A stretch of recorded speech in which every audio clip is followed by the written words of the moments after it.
Dismiss na ang ethics complaint na inihaan laban sa chairman ng Ethics Committee na si Senator J.D. Ejercito. Si Senador Bato de la Rosa naman, kailangan nang magpaliwanag kung bakit missing in action pa rin siya hanggang ngayon. Yan ang agenda report ni Hannah T. Pinasasagot na si Senator Bato de la Rosa kaugnay ng ethics complaint laban sa kanya. Yan ay dahil sa patuloy niyang pag-absent ng higit 5 buwan at ang rekomendasyon sa ethics complaint na magka no work, no pay rule na sa Senado. So inaantay lang ng committee yung response from Senator de la Rosa because there's a from the public because of the issues. There is a proposal to amend the rules of the Senate already on absenteeism. Una nang nirekomenda ni Senate President Tito Soto na maghain ng show cause order kay De La Rosa.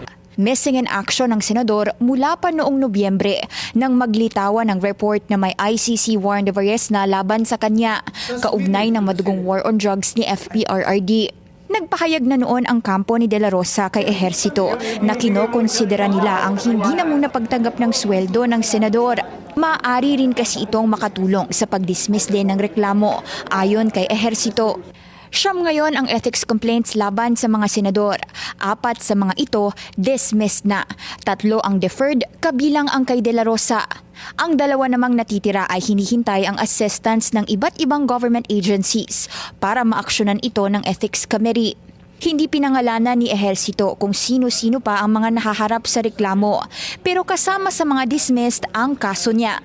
Yan ay nang ireklamo ang umano'y pagtulog ng komite ni Ejercito sa ethics complaint naman laban kay Senator Chis Escudero nitong nakaraang taon, kaugnay ng pagtanggap ng donasyon mula sa isang kontratista.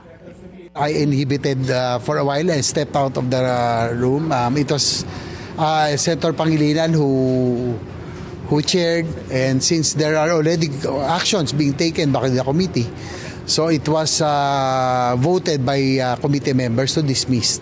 Ito raw ang unang pagkakataong may ganito karaming ethics complaint laban sa mga senador.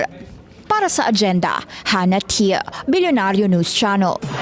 Mag-follow sa aming mga social media accounts at mag-subscribe sa aming YouTube channel para sa pinakahuli at eksklusibong mga balita.